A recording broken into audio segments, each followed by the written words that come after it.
for people that listen that aren't freelancers or aren't in the UK, and I'm sure this stuff applies like worldwide, but it will be worded and stuff slightly differently.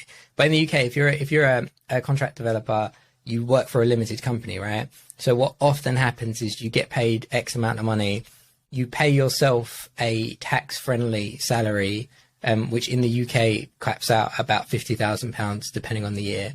And then if you made more than that, then you might end up with 10 or 20 or whatever you have left in your bank account, in your business bank account, just sitting there doing nothing, essentially waiting for next year for you to take that money out again.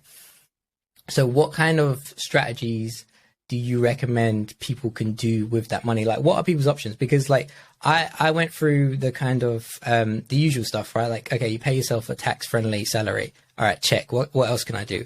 Okay, cool. You can top up your pension. All right, check. What else can I do?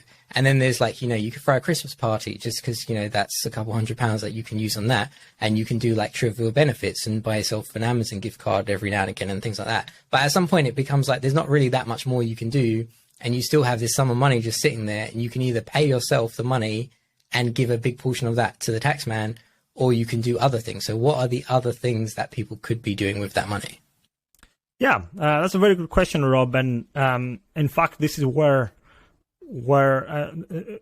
accountants basically start becoming more of a naysayers than come to me to build your wealth. Because I say the company, those contractors, and as we said in the UK, there is this company surplus that remains in the company. Those people basically need someone not to tell them where to invest, but actually what the implications are of investing.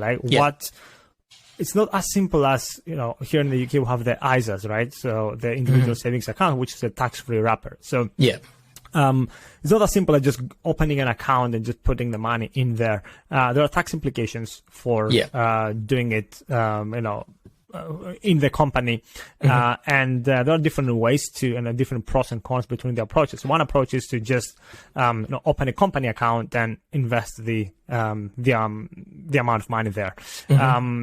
This is like the most direct approach, the simplest approach that you can follow. It comes with some problems because you're as a business owner, your business is basically in the trade of providing software services to others and other projects. It's not of that of investing. So once you do it in a big way, and once you invest a substantial amount of your business, then it stops being a trading company. It loses what's called the trading status. And here in the UK, losing the trading status means that you lose certain benefits that the company has for being in a trade. So you're losing your ability to claim entrepreneur's relief. So basically losing the ability to close down your company and do it in a tax efficient way, in the most tax efficient way. And you lose some other benefits like your inheritance. So trading companies can benefit from what's called the business property relief, which is related to inheritance. Again, more long term, but still applies.